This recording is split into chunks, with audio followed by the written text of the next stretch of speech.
everyone. Thanks for joining us. This is Sippin' Tea with Nat and Z. I'm Nat. And I'm Z. Hello, hello. Good, whatever time it is, wherever you are.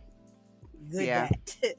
Good day, good good day, afternoon, good night. good evening, and good night. Yes, All of the yes, above. yes. So we have a lot to get into today. Today's episode is about intimate partner violence. October hmm is Domestic Violence Awareness Month, or as we now know it to be, Intimate Partner Violence Awareness Month. And so we have a lot of information to share, to discuss. So we're just going to go and jump right into the tea of the day. We are not tea experts. You should speak to your doctor when drinking herbal tea. Potential side effects could occur, and they should not be substituted for medication. So, what is the tea on the table? So we did a little bit of a twist this time. So it's October. If you don't know, it is, by the way, the end of October. So we're coming up upon Halloween, which is what most people, or All Hallows Eve, or what have you. But in the Japanese culture, October 31st is Japanese Tea Day. And it's associated with the astronomical stars and stuff like that. We've talked about that stuff before. So legend has it that on this day, the famous monk Isai brought the first tea seeds from China to Japan. At this time, tea preparations were extremely bitter and used for medicinal purposes or to prevent drowsiness. Oh, for real? During meditation practices, because people fall asleep during that. Mm-hmm. And then Japan's oldest book on tea, which includes methods of cultivation and use, called Tea Yosaki. I think Yosaki. I'm probably butchering that, and I apologize in advance. So monks and aristocrats at this time prepared tea by mixing hot water and powdered tea leaves, which was similar to their contemporaneous Song dynasty in China. So this type of preparation and its refined, focused culture seems to be the root of Japanese tea, specifically tencha in Japan. Over the centuries, tea became more widespread, and culture and preparation techniques further developed among the samurai and later among common people in Japan. So that is a factoid for you. October 31st is Japanese Tea Day. Okay. So, So what's going on in your hot tea? uh, just two things. And this will be a lukewarm probably by the time everybody hears this. Well, three things. Or I don't know how many things, because I always say that and then like something pops in my head. But the thing that is on my mind, front and center, is Leslie Jordan.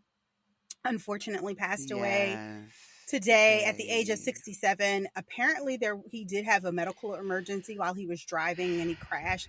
So Yeah. I'm going to make an assumption that it was probably a heart attack or stroke, um, that caused him to then therefore crash his car. And I'll say this, for me personally, Leslie Jordan was definitely a bright spot during the pandemic. Like I Yes. loved him on Will and Grace, and I thought he was just like a hoot. Mhm. And then I stumbled down, I think, like somebody I was following on TikTok, I mean on TikTok, on Instagram, was following him and then reposted a video of his, and I was like, "Oh my god, I love him." Followed him, and he had me dying during the pandemic. Him and D Nice were the two Hysterical. people that kind of helped guide us through that pandemic with a little bright light, and it really crushed me when I saw that. So, condolences to his friends and his family, and just prayers, because time is short and It you just is. need to live it You to the never know. fullest, right? And you never know. The season finale of the House of Dragons, that's what the black people call it. It's called black people call it House of Dragons. It's actually called the House of the Dragons. But black people don't ever say anything right. So House of them dragons. Some people be House calling of it the them House of them Dragons. Dragons. House of them Dragons. Isn't So there a meme for that too? Or yes, something? it's a With the lot black of people calling it memes. something It's a else? lot of memes for that. But that Mm-hmm. season finale happened last night, and I'll say this. It was definitely something that I wasn't going to watch because I was still pissed off about the end of Game of Thrones. And so I had like really no expectations on how this was going to go. I hadn't read the books, but I know how this all ends because of my deep dive that I would do during the Game of Thrones series. So I already know Right. how a lot of this is going to end, but it's still interesting to see it all play out.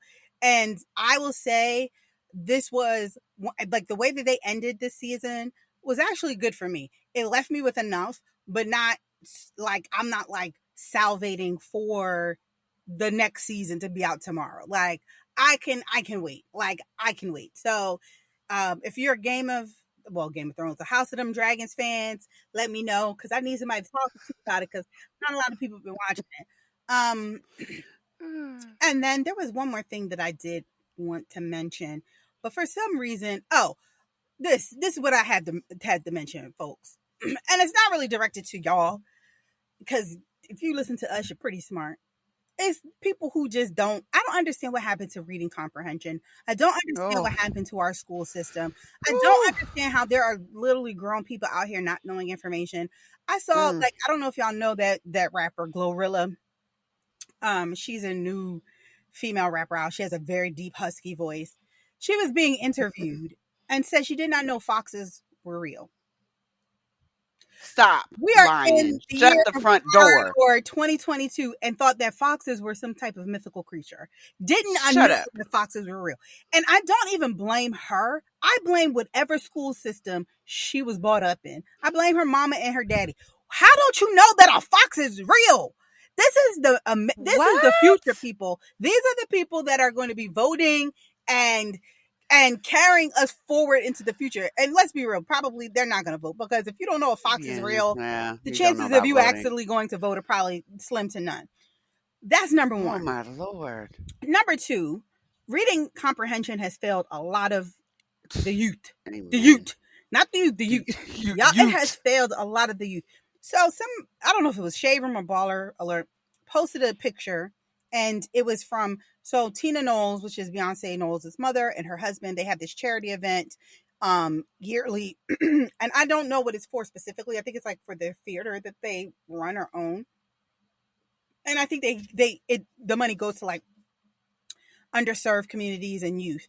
But there was an auction, and every year her daughter gives something, Jay Z gives something, somebody gives something. So there was a package for her tour, and it was like Mm-hmm. tickets, hotel stay. Miss Oh Tina was wow. going to tour you around someplace. You was going to fly, Mm. so it wasn't even. This is going to be You gonna international. get flued out. You was getting flown out. You was getting flued out. It was international, Mm. okay? Oh So the wow. package started at $20,000. Now, if you did reading comprehension, if you did any type of, let me figure what this is about. If you just read the screen, you would see that it was some type of charity event. People saw the $20,000 price tag and went off. How's she gonna charge that much for tickets for a concert? Don't she know it's a recession? Ain't nobody, you gonna have people out here going bankrupt. Y'all don't read. And it is so apparent. Y'all, and this is why we are in the state of affairs that we are in. Y'all Mm. like microwave news. Y'all just want stuff Yep. in bite sizes. Y'all don't want to take the time to do any type of research. If you Ooh. can't read it in 140 characters, you don't want to read it. Twitter. Oh, Twitter If you is the and devil. Twitter, mm, I'm on Twitter, but I am not of Twitter. I'm not um, on Twitter.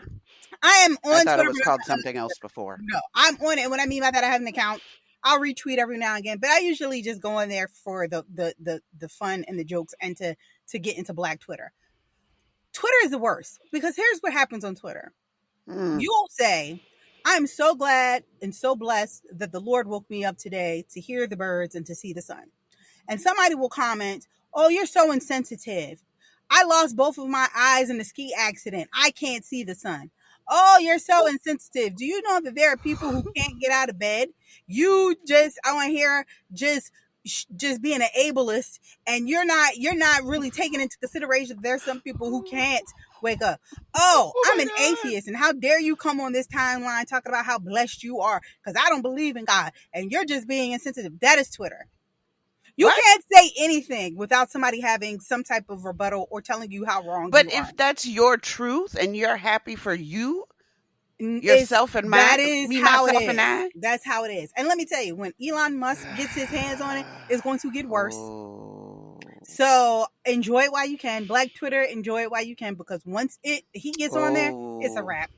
It's a wrap. And isn't all that stuff saved for in the Library of Congress anyway? All your Oh tweets? yeah. We met someone this weekend.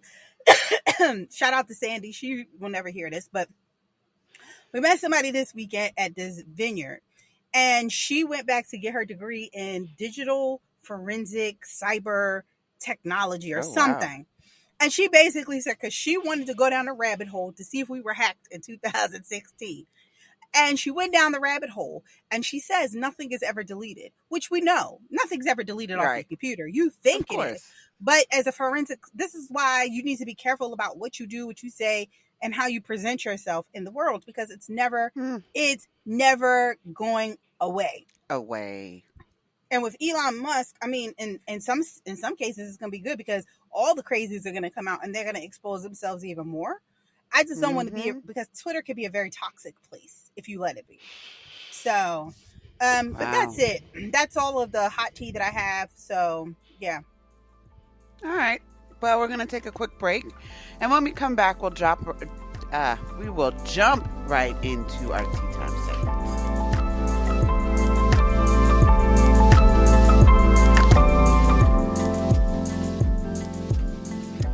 And we are back. As Z commented in the beginning, this topic segment today is about intimate partner violence, formerly known as domestic violence. October is Intimate Partner Violence Awareness Month, and we wanted to make sure that we lifted it up for our listeners, for education purposes, and for those that choose to go and read something about it and have some reading comprehension or Right. exercise some reading comprehension for a later date, we hope. So, intimate partner violence describes physical violence, sexual violence, stalking, psychological aggression, including coercive acts by a current or former intimate partner. This is from CDC in 2016. It can occur among heterosexual or same sex couples and does not, and I have to reiterate, does not require sexual intimacy. Um, Maybe some other people may think it's just has another or presents itself in another way, but it does not necessarily in that way. It can occur among, it can also be with family members or friends. IPV is a serious, preventable public health problem that affects millions of people in the US and throughout the world. In many societies, this type of violence is considered normal, and how you keep your significant others or family members in their place. And it varies in frequency and severity.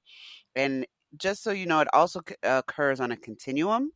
So it can range from one hit that may not impact the victim on a chronic level, but all the way up to severity and death, according to CDC and the World Health Organization. So, Yeah, unfortunately, it is ever present in our world and it takes on many faces. it does. And it's something that we really need to be aware of and keep an eye out for our loved ones and ourselves. Yes. Um, and I'll say this, our mood may be a little tempered today, because during this episode, just because for a multitude of reasons, right? This is a very serious topic. And we like to kiki and laugh. So this is a very serious topic. And so I put a trigger warning out for those of you who this could trigger. And then, Natalie and I have, proximity to domestic violence in different ways, in different areas, and different facets in our life, not current but past. So I preface that, not present but past. And so if we don't seem as jovial as normal, well, there's why. Now, though, please forgive us if we do get a kiki in here or there, because that's just who we are. We talk to you like we talk when we are with our friends or when we're with each Hmm. other. Um, Right. and if we do get a kiki in here or there, please take no offense to it, because we're not making light of the situation at all. But sometimes laughter does help cut the tension in some of the heavier topics that we talk about. So, Natalie mentioned this very briefly in the intro about the different types of intimate partner domestic violence. Um, and so I do want to get into those in a little bit more detail here. So we know the one that's most common is physical, and physical is that intentional use of physical force, right? It could cause death, it could cause disability, injure, and harm, right? It could leave a bruise and may not leave a bruise. These are things like kicking and pushing and shoving, slapping, subjecting someone to reckless driving, right? You're arguing with your significant other or a family member or whatever, and they're just driving crazy and erratic because they're so angry, throwing objects. And unfortunately, in some cases, it does lead to murder. You have psychological, which can be verbal and emotional, ignoring your partner's feelings, withholding approval and appreciation and affection as like some form of punishment. Gaslighting people or crazy making. Oh, you're so crazy. You didn't see that. What are you talking about? I wasn't that way. Abandoning someone in a dangerous place.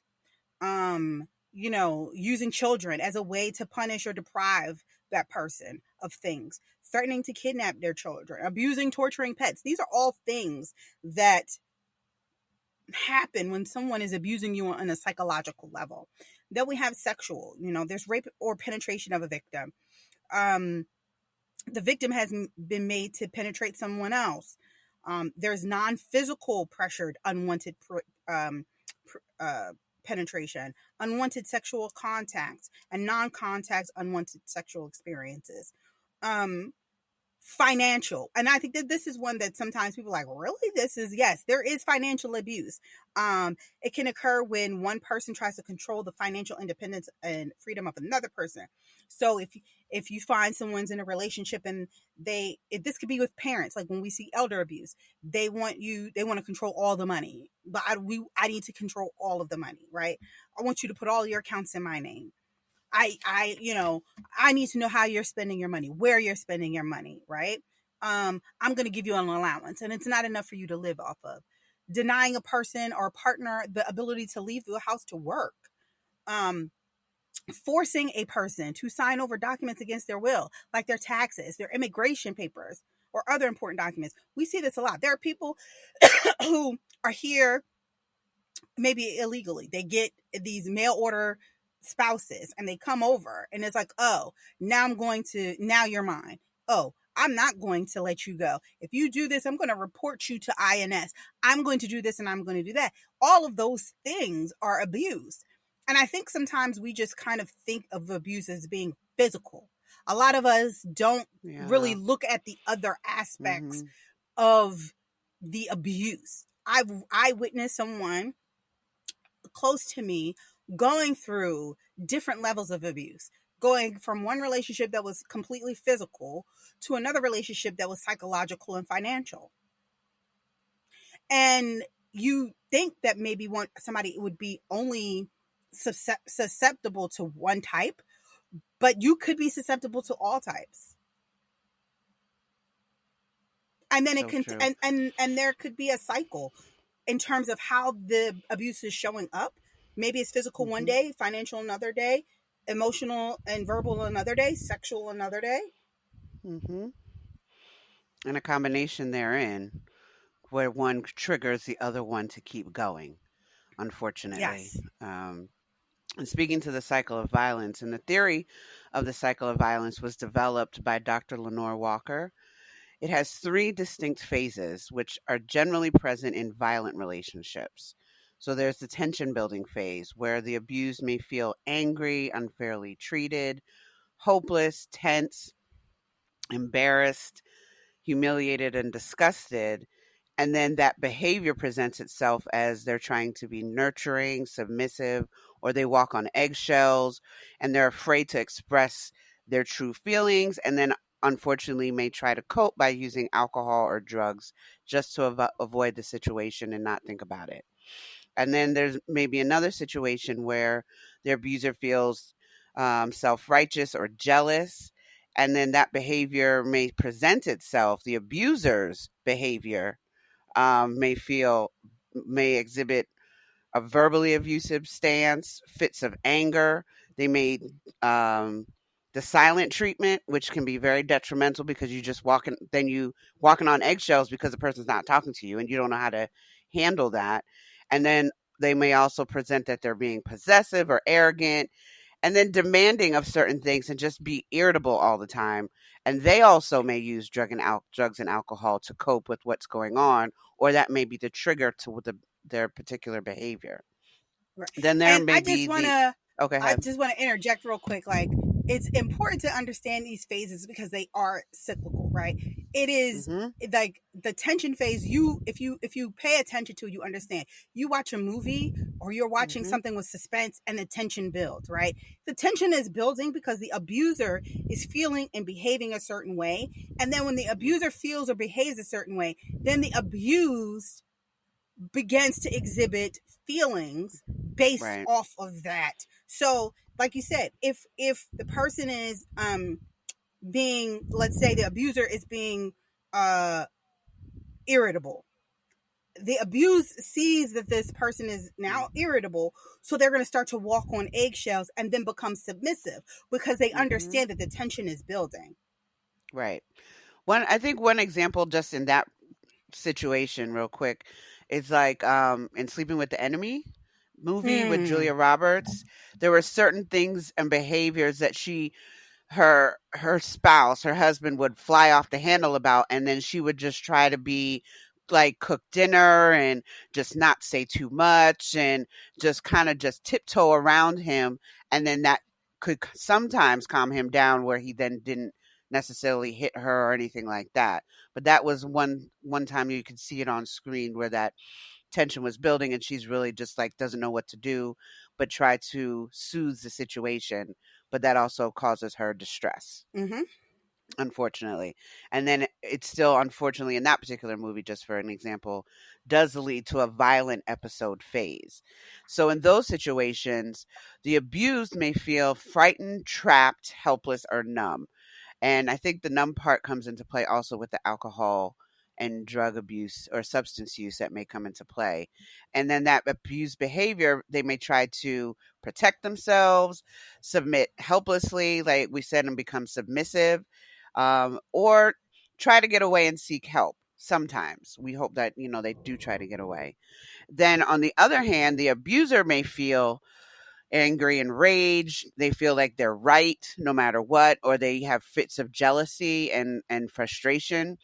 And then their behavior becomes dangerously violent, has their intention is to maim and hurt the abused, to kind of, if you will, put them back in their place because now they've been irritated, and that's where the fit of anger may come from. And it comes with like the best, I think one of the good example is like a Dr. Jekyll and Mr. Hyde. So one day they may just earlier in the morning fine with whatever is going on, and then all of a sudden a switch may flip, and they go off the deep end, and unfortunately the abused feels the wrath of that. Um, and that's You know oftentimes where what? the kill comes in when individuals Yes. are killed. I would say I I'll give an example of a situation where a person gets upset. Okay. I know of a situation where a family member asked someone to live with them. And the family member did not want the abuser did not want the family member to come and live with them. So they said, "Okay, let me ask my partner." And they go ask their partner. And the partner has no idea that the abuser does not want this family member to come and live with them. They have no idea. And you can even say that the abuser set it up that way so that no matter what the person said, if they were going to be wrong. So the partner didn't know what to say and was like, sure, if this person's okay with it, then I have no issue with it as long as you pay rent or whatever. The abuser then in that moment starts to feel enraged because that wasn't the answer that he wanted the partner to give. So once they get off the phone, the person takes the phone and hits their partner over the head with it several times, causing a gash to form in their forehead. These are the types of situations that happen. Now, you would think in a normal situation that should never happen, right? In a normal, Right. healthy, loving relationship. But here's the thing. When we talk about cycles, the cycles don't take, sometimes the cycles doesn't have to take days or weeks. It could be moments. The tension Mhm. built when the phone was transferred from the abuser to the abused. That's where the tension started to build. Yep. And when the answer wasn't given, that was the trigger. So then the violent phase happened right after that. Sometimes it doesn't have to take days and weeks. It could be moments, seconds, minutes. Mhm. In a blink of an eye, and you just don't even realize what just happened because you're kind of standing there like, what? We were just talking about this, and now you're beating me over the head with an object. Um, and then oftentimes this can be followed by the remorseful or the honeymoon phase. And, after, say, that situation that Z just gave, now that person is like, oh, wait, oh, I'm so sorry. I apologize, and blah, blah, blah, blah. And they keep overly apologizing and trying to make it right. And then in that moment, the abused individual may feel relieved or angry over a particular incident, but there may be some resentment and guilt over what just happened, and hopefully the denial over the seriousness of the actual incidents. Like, it wasn't that bad. Maybe it wasn't that bad, or they'll try to talk themselves out of what it is they're actually feeling, and they'll try to offer excuses. Oftentimes you see this when the abused starts making excuses for the abuser and giving them, benefit of the doubt. They try to prevent this from happening again. Like, well, no, maybe next time I just shouldn't have done this. If I didn't act this way, then they wouldn't have done X, Y, and Z. And then they take onus on them, thinking that maybe if I switch my behavior, it'll be better next time and they won't fly off the handle. And you just try to smooth everything out. And they believe that that change that comes with the remorse will actually last. So they're like, okay, it's worth it and we'll work it out. Then on the flip side, the abuser may feel apologetic, remorseful, drape you with a whole bunch of gifts, and make you feel kind of like when we talked about in one of the other episodes about love bombing. So sometimes in that Mm-hmm. situation, the love bombing comes into play, and you don't want to see it as love bombing, but you really believe and you want to believe that that person is truly sorry. The abuser makes promises that they'll change. They blame others for the alcohol or for the abuse, saying, I was drinking, and I had a bad day at work. Someone cut me off on my way home. My parents are bugging me, or X, Y, and Z. So there could be a multitude of excuses as to what triggered their behavior, which in turn was taken out on the abused. And a lot of times, alcohol and substance use comes into play with this, and their lack of coping mechanisms. And unfortunately, that individual becomes a punching bag, if you will, or a host of the other behaviors we already discussed. So it's Right. yeah, we've seen it in a couple And movies. It was it's, in like Enough too, when I think they like went and got her all what's her name? Jennifer Lopez yeah, and the I think that doctor is guy. enough. Yeah. Yeah. And I didn't see that he movie. draped her with I'm all not, that stuff, to yeah, make I'm her not a feel fan. better. Oh, I'm what? not a Of fan what? of Jennifer. I'm not a fan of Jennifer Lopez. Not as a, I Oh, just okay. don't, I think she's a terrible actress. I just do. And I refuse to watch any movie with her in it. It's just not, Oh my God, it's not every movie. it's not in I my like them. DNA. It's not in your I just DNA. can't do it. I did I'm like her in the sorry. one with Matthew McConaughey. Which one was that? The Um, Wedding Planner. May, oh, the wedding planner. Hmm. I just see. This is what I'm saying. Oh, no, no, no. I liked her in Selena. I Celine. never saw that. Biddy Selena. biddy bum bum. Biddy Yes, biddy that bum bum. one. That one. Yes. Hmm. And sorry if you're hearing any kind of background noise, which probably aren't. My child is bedtime, and she is like giving her father like the business. I Oh just heard her dear. try to open up the door, and was like, "Gotta get Where's in my there! I gotta Where's get my in niece going?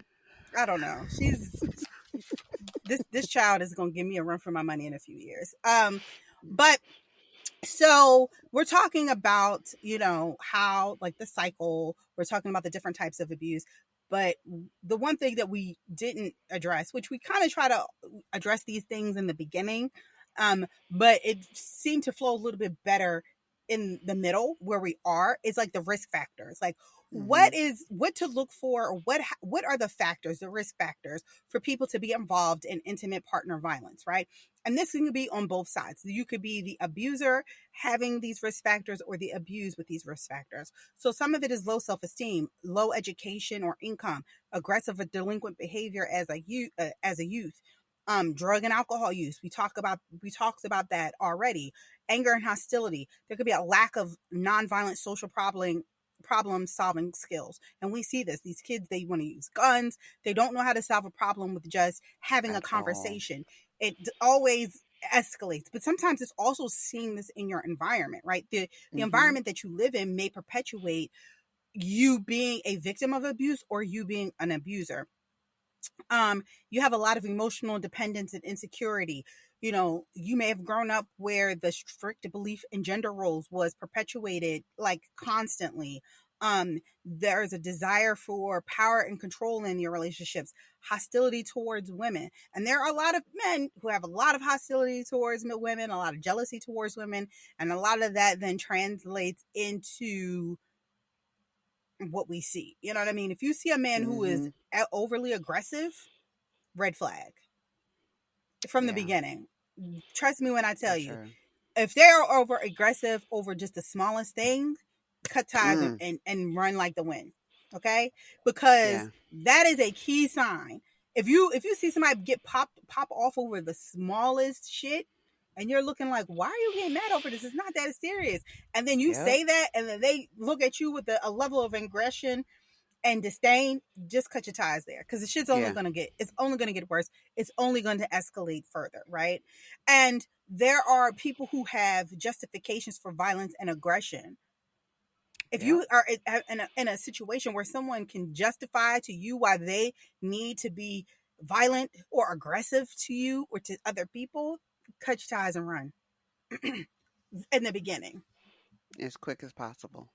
Because those individuals don't know how to process, they don't know how to problem solve in a manner that does not involve violence Right. or the psychological distress that they can impart on someone. Um, there are a lot of relationship factors that also can play into this. There may be a dominance and a control of the relationship by one partner over the other because of societal of the norms of what they expect the role should be in a relationship. Family experiences, if families experiencing economic stress, there are no other outlets for them to express what they're going through, so they just get angry and just lash out. There may be parents with less than a high school education, with the inability to understand or comprehend that there are other ways to go about understanding how to solve these problems. And the just the issue of, if this is how you're talked to, this is what in that household, because of what they know. They're only doing what they know, and they're mimicking what they know, and witnessing it as a child. There's a lot of things that children are very perceptive, and they pick up on a lot. And if you see little kids in different daycare situations where the little child may hit, and you're like, where did you learn that? And the child may have picked it up from home, or they saw it from somewhere else, and that's all. They're just mimicking the behavior. They may not be malice behind that, but that's what they know. And how to save problems is they just lash out and hit you. Or history of experiencing poor parenting as a child, that can Mm, also be attributed to the lack of high school education, or understanding what is involved in parenting in a positive way instead of negative reinforcement and punishment. And every time there's punishment, you get a whooping. And there's obviously discussion about what that comes into play as far as corporal punishment versus timeout, and how that impacts the child, and then also if that child does it to other folks outside of their home. And then, the physical discipline is a huge thing culturally. So for some folks, and the impact it may have on some children. and the ripple effects that it has can be lasting because those information that way of discipline was not explained to a child. Should a parent or a household decide to use corporal punishment, and it just is a flagrant I'm hitting you just because I'm hitting you, versus I'm you're do you know why you're getting your hand slapped or you're getting a spanking because this was the offense and this is a consequence. Whether, and I'm not endorsing or promoting either, I'm just giving the explanation as to how they may interpret that and how it shows up later, how it can show Yeah, up later. that is why I personally don't I personally choose not to physically discipline Charlie. I just and I try my hardest not to spank or hit. Um, I may pluck her fingers a little bit. I just try hard not to. And I'm doing it as a course correction. I'm parenting my inner child and correcting, like you said, years of, we got spanked. I got beat. You know Yep. what I'm saying? Like, Mhm. shoot, in my teens, Mhm. my mom was punching me for doing something wrong. You know what I mean? And I don't want that because I understand that there isn't, and sometimes it's not a negative impact to the point where I become it's not a negative well, now that I'm talking about it, it had a negative impact on me for a lot of Mhm. different reasons. But also I realized that the impact also the very apparent impact, the very present impact, the thing that happened immediately was it put a strain on my relationship with my mom because your parent is supposed to be your protector. And if you feel like you cannot be protected from if you feel like your parent, you need to be protected from your parent, where do you go? Where do you Mhm. go? Or you learn my mom says she loves me, my dad says he loves me, they hit me and then tell me they love me and they're hitting me out of love. So now I equate physical Yep. discipline with love. So now I'm getting older and I'm in a relationship and I am a male and I my dad hit me and told me he loved me so I can hit my wife and that's okay because I love her. That's how you show love. Or a woman who accepts that and doesn't believe that the person loves them unless they are hitting them because that is what they were Mhm. taught as a young child. And it takes a while to unpack all of this stuff. Yeah. And It can these aren't manifest tools so that many you were different ways. given. It Mhm. can. And you again, not I'm not judging or shaming anybody who chooses to employ physical discipline when they're, you know, disciplining their child. It's just something that I choose not to do with Charlie, right? But when we look at it from a community perspective, sometimes as a community, the community's factor in it perpetuates this abusive violence. Like Mhm. in the Black community, that is what we did. We beat our Yeah. children, Mhm. you With an know, in extension cord, with certain a slipper, with a switch. So much switch. it's My like a grandmother would make societal me norm. go. Right, my mom Right. would make me go out. My grandmother would make me go out and get the switch off of the tree branch Yeah. to spank Exactly. me with. You understand? Like Mhm. I had to go I, get the belt. so yes. So and then a lot of times African Americans, unfortunately, are people of color. We're in high rates of poverty with limited education and economic opportunities. So we aren't provided with the tools necessary to learn how to de-stress properly. And so we distress at home by beating on our family. One thing to that, Zarifa, I thought of. So I was, dare I admit this, I was watching a show on Zeus, which is Ratchet TV, right? I don't know if Mm-hmm. any of y'all watch this, but it's Ratchet TV for where you would find, like, what's her name? Jocelyn or something, whatever. Anyway, there was a show on there about baddies, like, which was, I guess, Yeah, I something saw with the that. Bad Yeah. Girls Club back in the Mm-hmm. day. So this is like the new reiteration of it. And Mm-hmm. seeing how those, I realize it's for TV, but maybe it's not. But catching these hands was the quickest way for problem solving for all the females on the show. They didn't want to talk, they just wanted to beat somebody's ass. Quick, fast, in a hurry, point blank, period. And there was no other discussion, no level of comprehension as to what the situation was, even if that person was at fault. It was a matter of respect in their mind that, hey, this is a respect thing.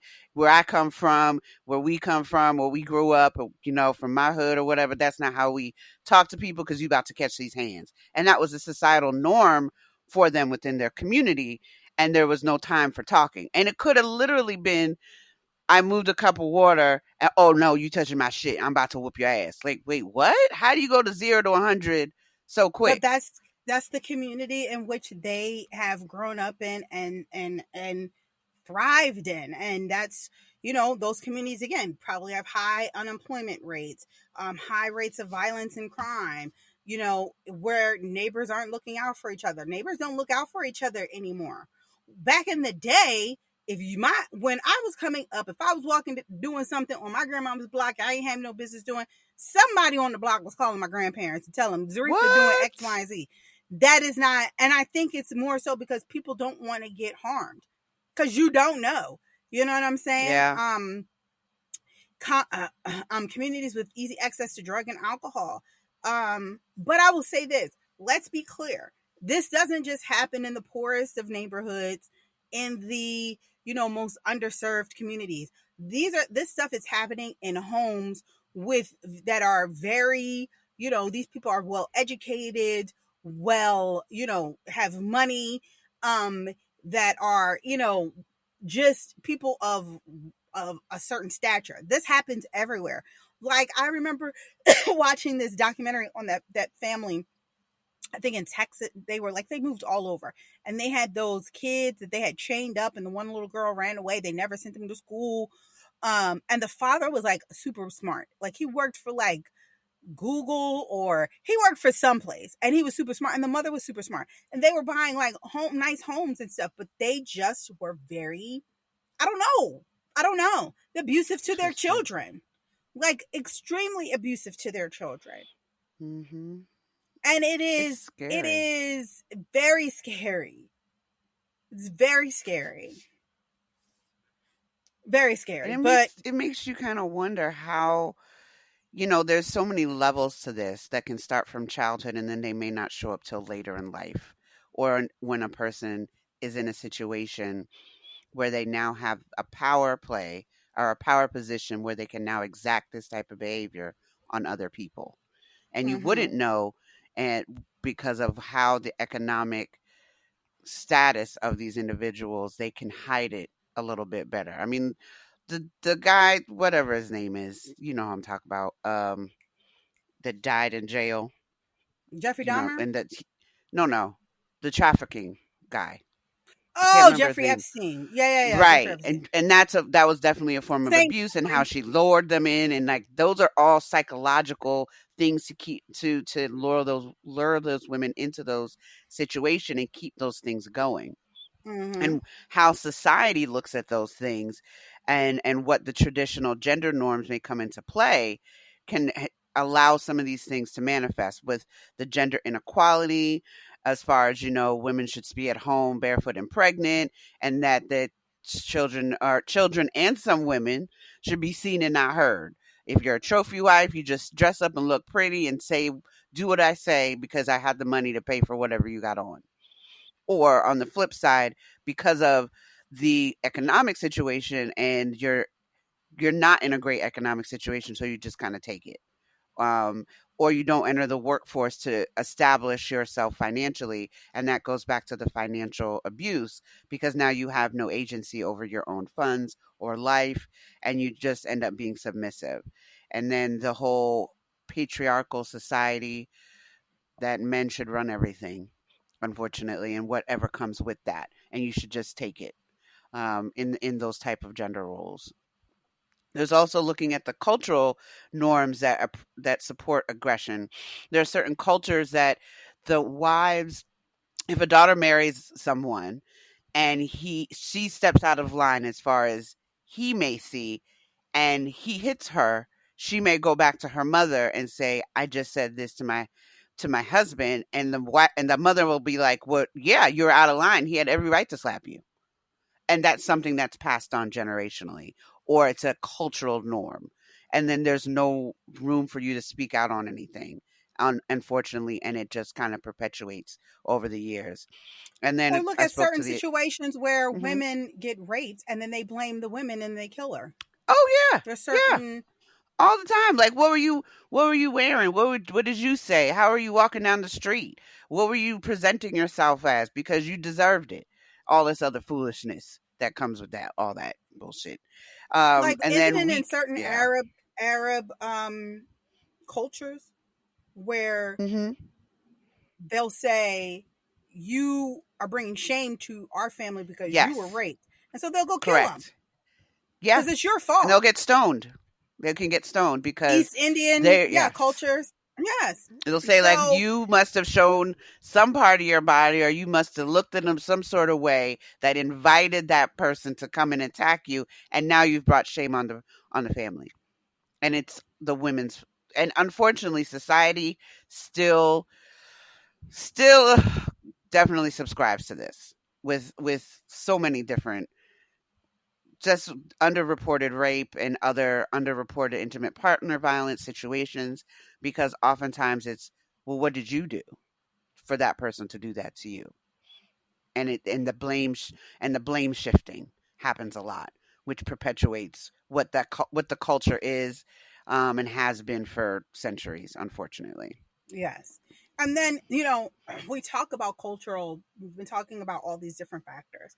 And one of the biggest things that I wanted to kind of address with this is because a lot of us have children now who are dating in the dating world, who are about to date, who are in college dating. And one of the biggest things we're seeing, the biggest trends we're seeing now is teens and domestic violence.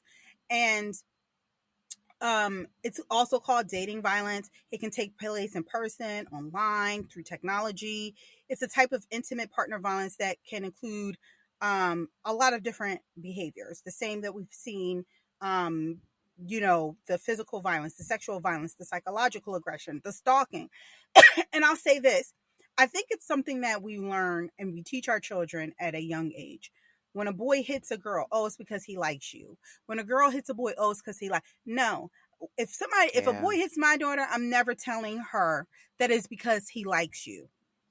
Right. Oh, he hit you. Let's have a conversation with the teacher. If he keeps on doing it, we're going to have a conversation with his parents. He needs to learn how to keep his hands to himself. I don't subscribe to that bullshit. I don't I subscribe agree. to teaching our young children that it's okay to show your the person that you're interested in that you're interested by putting your hands on them. That's bullshit. Yes. And nobody better Mhm. ever say that to my daughter in my presence because we're going to have Mm. a huge problem. No, And do people not make tell her light of that. it. People have made light of Right. it for so many years. Oh, he just likes you. Oh, he just da da da, and you dismiss it so often. So then, when you do end up being in that situation later in life, you're like, "Oh, I'll just dismiss it," because that's what And then, it's a learned right. behavior. It is. And then you become deprogrammed. So now you're in high school and this boy is bullying you by pulling your hair or whatever. And it's still in your mind, oh, he just likes me. That's what it is. No, no, he And needs to it's be checked. reinforcing to him as well that Right. that's okay to That it's be like, oh, okay. well, if I keep doing this, then I know she'll respond because she knows, or she may think I like her. So Right. it's And a I'm two-way street. It goes both ways. and I kind of feel like I was watching this I was listening to this podcast and the podcast was about this girl who went to University of Virginia. Her name is Yardley and she was a white girl and she got killed. Um and he was stalking her. She had a restraining order against her. So many other people. They played lacrosse, and so many of their friends knew that they had a very physically violent relationship. And none of her friends said anything. None of his friends said anything. Her mom knew she had a restraining order against him. And I was thinking, where were his parents through all of this? Right. I'm sure you knew that your son had some level of violence in some capacity. You cannot tell me that he didn't. Okay? And he winds up killing this girl, going to her house, kicking her door down, and strangling her, hitting her head on the wall, killing her. They're in college. And this is what I'm saying. You send your babies off to school to learn, and they're getting killed by their partners. This is ridiculous. The CDC is Beyond. telling us that, and this is in 2019, about one. in 12 have experienced physical dating violence. High school students now. We're talking about high school, ninth, 10th, 11th, 12th graders, saying that 1 in 12 have experienced physical dating violence and about 1 in 12 have experienced sexual dating violence. High school. And I guarantee you, if they were to go to middle school, they probably would find numbers there. Mhm. There are Mhm. some teens that are at greater risk than others. Their female students experience higher rates of physical and sexual dating violence than male students. Unfortunately, as we all know, students who identify as lesbian, gay, bisexual, or transgender, or those who are unsure of their sexual identity, sometimes experience higher rates of physical and sexual dating violence compared to students who identify as heterosexual. We know this, and we do nothing. But let's be clear. This isn't the only, like, we have teens, and I really want this to be like stressed, because I know that a lot of us are worried about that. Like, your child, or you should, and maybe you don't, and maybe I'll know when Charlie gets a little older. But I hate seeing these things, and it's like, oh well, we always thought it was a little off, or she always seemed a little something, and then something happens, and then they just kill everybody, or they wind up killing their partner. Case in point, I was watching Unsolved Mysteries. They have a new season out, right? On Netflix. And side note, Netflix, I really need you not to do this new thing where you only release like 3 episodes every week. Just go ahead and run me all my episodes. I pay you enough. I want all my episodes all at once. But that's neither here nor there. So I'm watching this on a Unsolved Mystery episode, and it's about this woman who kills her boyfriend, chopped his body up. A woman killed her boyfriend, chopped his body up, and spread his body parts off. Black woman. This was in, I can't remember, Detroit, Ohio, whatever.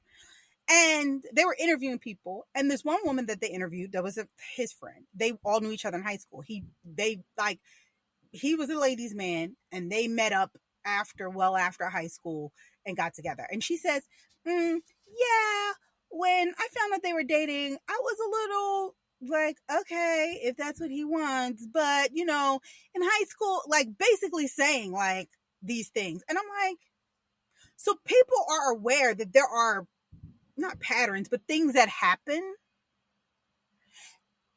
or not things that happen. There are things that people exhibit or present, and they just turn a blind eye, or just be like, nah, it's not like that. It's not that bad. Yeah, Yeah. it is. And there are Mhm. consequences. A lot of Yes. consequences to not paying attention, and having these situations occur. Yeah.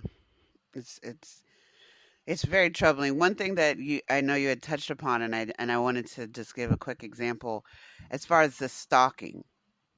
Stalking is real, and it leads can lead to other dangerous situations.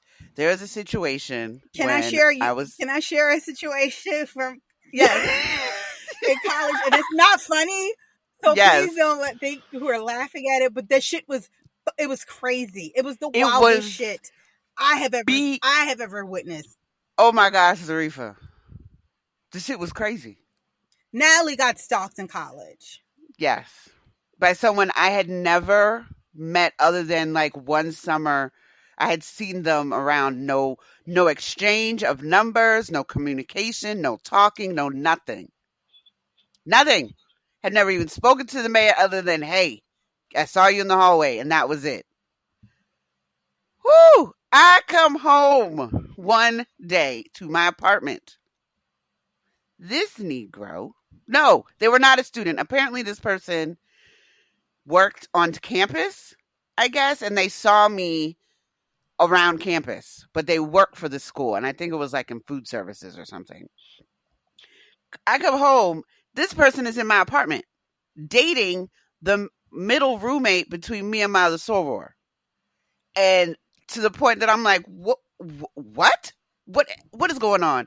They then say, "Oh, by the way, I've been looking for you. It's so nice to find you finally."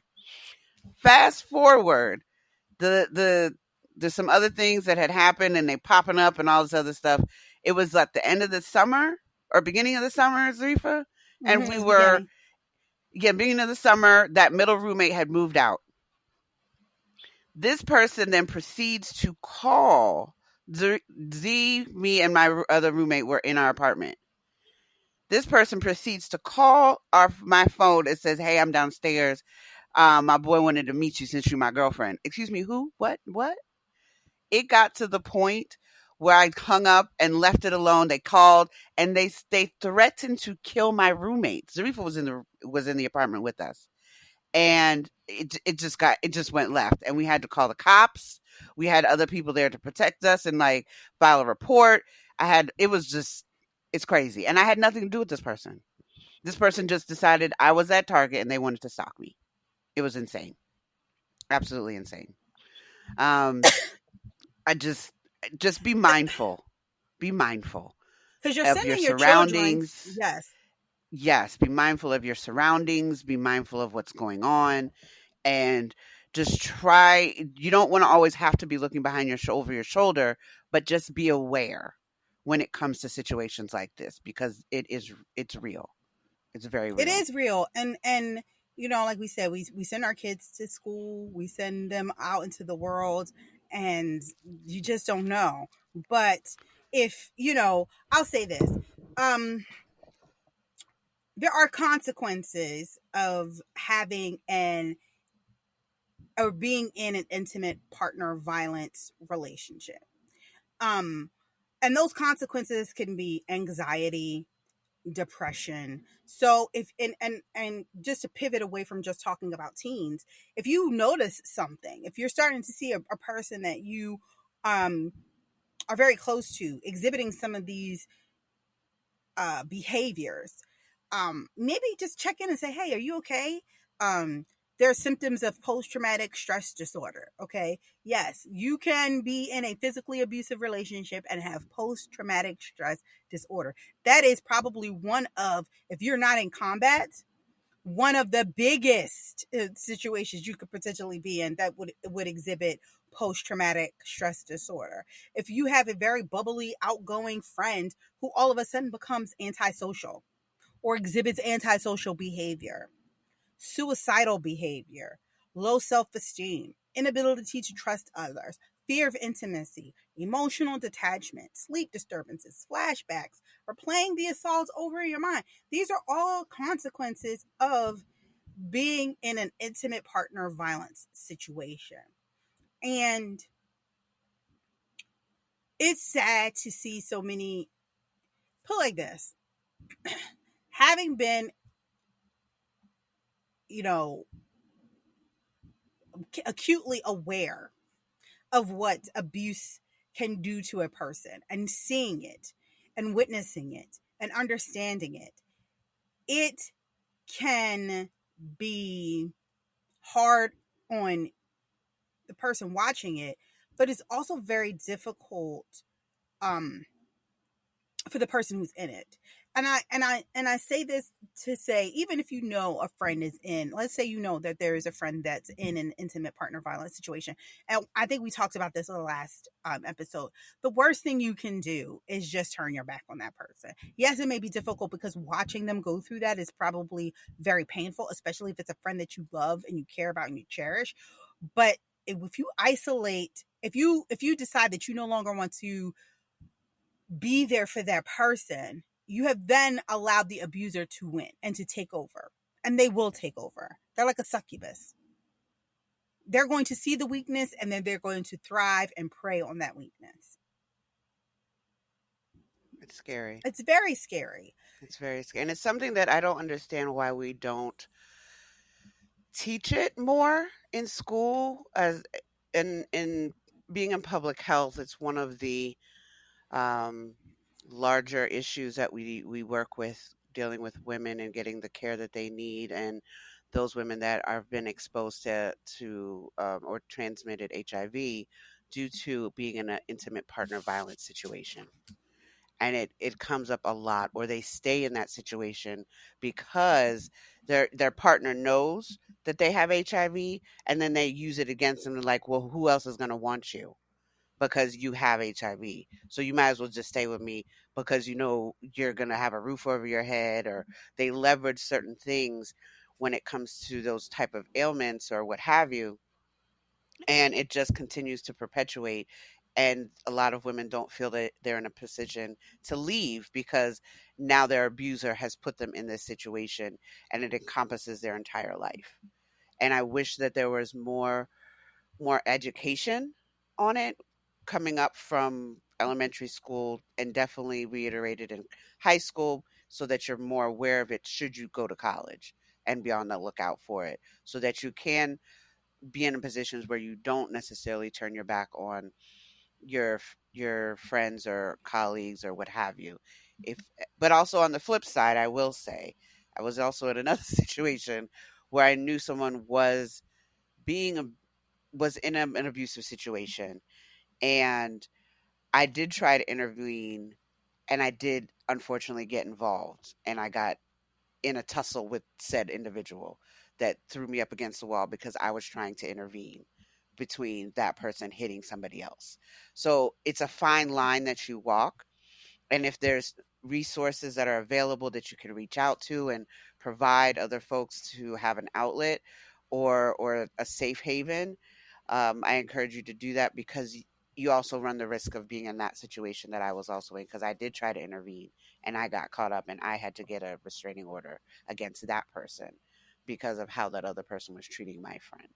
So just try to be smart about it, try to be aware, and definitely what Z was saying, you know, try to help that person in the best way that you think you can, um, and still Right. let that person know that you're there for support. And I'll say this, like, we can't, usually at the end of each episode we talk about ways to de-stress, or ways to not trauma bond, or ways to get over anxiety, or this is one of those episodes where we decided not to give advice on how to get out or end, in the sense that I don't we don't want to trivialize how serious it can be for someone to be in that relationship, be in that situation, and get out of it. Whether it is same sex, whether it's heterosexual, whether it's familial, whatever it is, we understand that it is difficult. It's a challenge. And most women, it takes them most people, it takes a while before they can get out.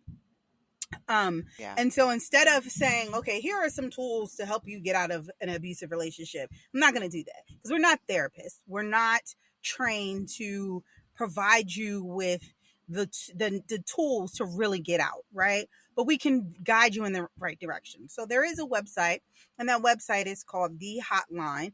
That's www.the that's all one word .org. And if you go to that website, they do have a number that you can call. That number is 1-800-799-SAFE. You can also chat live with someone, or you can start a text thread.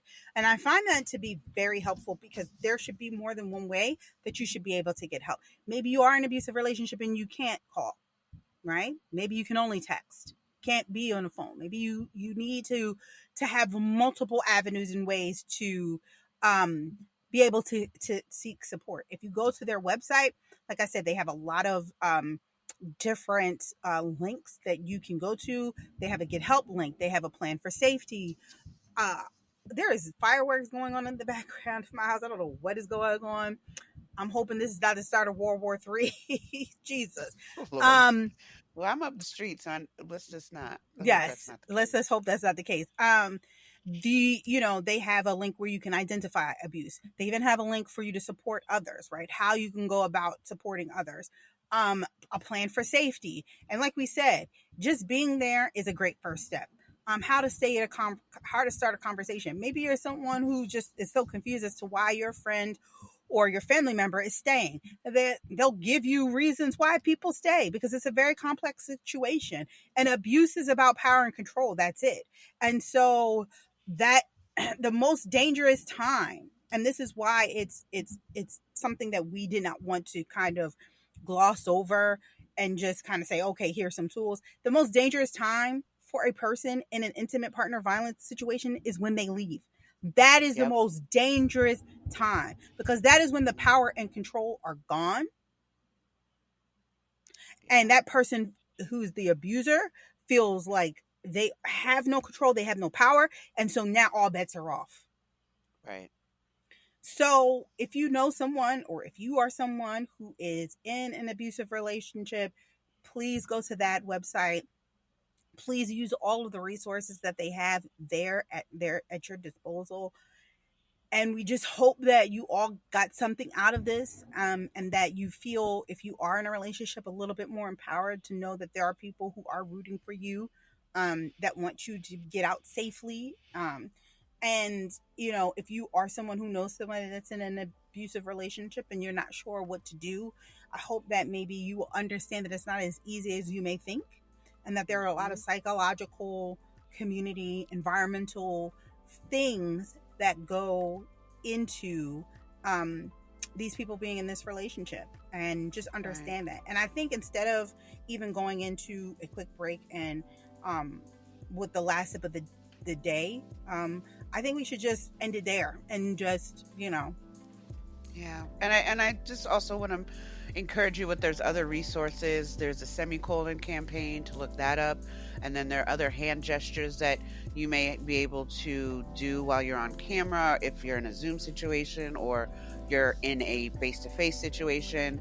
So also just look up those types of things that are nonverbal that can also be resources to you as well, that I know have definitely helped out other ladies in a situation where they weren't able to get to a phone or get to a text, get on the internet or anything like that. So just to help you keep those things in mind and keep an eye out for those as well.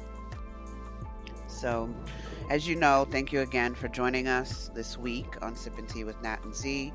You can follow us on Instagram, Sip and Tea _ Nat and Z _ pod, and of course on Facebook at Sip and Tea Nat and Z to get information on upcoming podcast topics, guests, and news. And thank you again for listening, and catch us next episode when we get into envy and jealousy. And in the meantime, be safe and help each other out and just be supportive um, going forward. Have a good